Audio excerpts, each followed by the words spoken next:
there is no substitute for hard military power backed by intelligence and diplomacy. Secondly, we need to recognise the growing role the economy plays in security. In the UK, we're now using all of our economic levers, trade, sanctions, investment and development policy in a much more assertive way. We recognise that growth from cheap gas and money siphoned from kleptocracies is growth built on sand. It's not the same as real sustained growth from higher productivity and greater innovation. Free trade and free markets are the most powerful engine of human progress. We will always champion economic freedom, but free trade must be fair, and that means playing by the rules. For too long, many have been naive about the geopolitical power of economics. Aggressors treat it as a tool of foreign policy, using patronage, investment and debt as a means to exert control and coerce. They're ruthless in their approach. Our response won't mirror their malign tactics, but we will match them in our resolve. It's time to wise up. Access to the global economy must depend on playing by the rules, and there can be no more free passes. We're showing this in the Russia-Ukraine conflict. Russia's pass has been rescinded. We're hitting them with every element of economic policy. We've raised tariff on Russian goods, we've cut them off from WTO terms, we've banned their ships from our ports, we've banned their planes from our airports. We have sanctioned in the United Kingdom more individuals and organisations than any other nation, hitting Russia's banks, oligarchs, defence companies, central bank reserves and oil and gas supplies. We are cutting off the funding for Putin's war effort. We're also cutting investment ties with Russia, banning all new outward investment and ending the investor visa.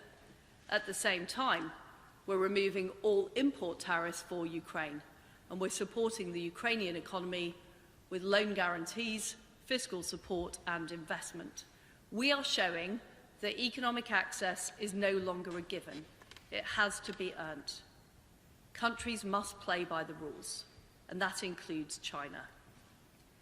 Beijing has not condemned Russian aggression or its war crimes. Russian exports to China rose by almost a third in the first quarter of this year. They've sought to coerce Lithuania. They're commenting on who should or shouldn't be a member of NATO. And they're rapidly building a military capable of projecting power deep into areas of European strategic interest. But China is not impervious. By talking about the rise of China as inevitable, we are doing China's work for it. In fact, their rise isn't inevitable. They will not continue to rise if they don't play by the rules. China needs trade with the G7. We represent half of the global economy. And we have choices. We've shown with Russia the kind of choices we're prepared to make when international rules are violated. And we've shown that we're prepared to prioritise security and respect for sovereignty over short-term economic gain, not least because we know that the cost of not acting is higher. The fact is that most of the world does respect sovereignty. It's only a few pariahs and outliers that don't. So we're working more closely with our allies and friends, old and new. And the same assertive approach that can constrain our rivals can be a powerful driver of prosperity and security. That's why we're building new trade links, including work on free trade agreements with countries like India, Indonesia. We're joining the CPTPP. We're sharing our expertise in science and tech, signing new partnerships around the world. And we're providing a better offer on development with investment to low-income countries that comes without malign strings attached. By being tough and united, by working together and expanding trade, we can deprive aggressors of their leverage and we can reduce strategic dependence. And we can help each other to weather the storm of soaring food and energy prices. At the World Bank last week, we secured $170 billion to help low-income countries deal with these challenges. And we're getting ahead in other possible areas of strategic dependence. Whether it's minerals or rare earth metals, we're joining forces to prevent future problems before they emerge. This is how we will strengthen our shared economic security. That brings me on to the final point, which is that our prosperity and security must be built on a network of strong partnerships. This is what I've described as the network of liberty. The fundamental principle is that no matter the challenges, we should not turn inward and pursue autarky. We should reach out and embrace new partnerships, what the Dutch and others have called open autonomy. In a world where malign actors are trying to undermine multilateral institutions, we know that bilateral and plurilateral groups will play a greater role. Partnerships like the NATO, like the G7 and the Commonwealth are vital. And we should keep strengthening our NATO alliance with bonds around the world, like the UK-led Joint Expeditionary Force, the Five Eyes, and the AUKUS partnership that we have with the United States and Australia. And we want to keep growing our ties with countries like Japan, India, and Indonesia. We also should build on the strong core that we have in the G7. During the UK's presidency last year, I was pleased to bring friends like Australia, Korea, India, South Africa, and ASEAN to the table. The G7 should act as an economic NATO, collectively defending our prosperity. If the economy of a partner is being targeted by an aggressive regime, we should act to support them. All for one and one for all. And to the 141 countries from all continents who voted to condemn Russia's action at the UN, I hear your voice. I share your outrage at Russia's illegal war, and I share your fundamental belief in sovereignty, in fair play, and the rule of law. So let's work together.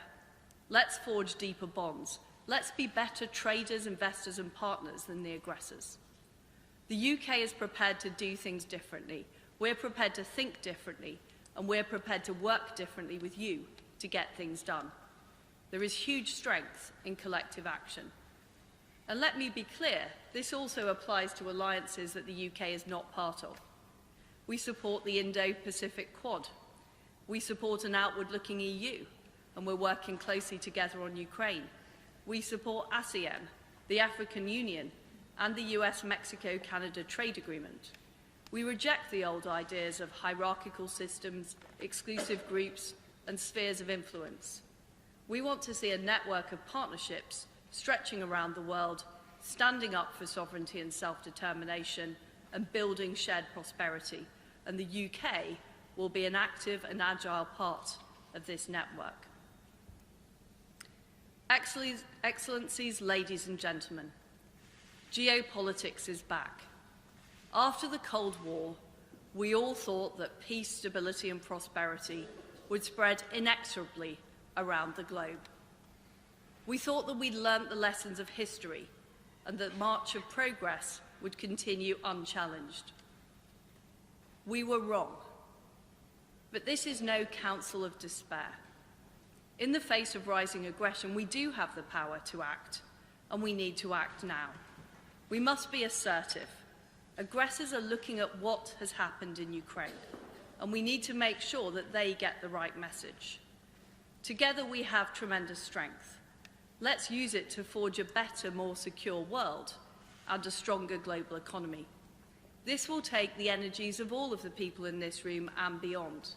It will be hard, but we have to step up and take responsibility. The aggressors are prepared to be bold. We must be bolder. That is how we will ensure that Ukraine's sovereignty is restored. That is how we will ensure that aggression and coercion fail. And that is how, across the globe, we will win this new era for peace, security, and prosperity. Thank you.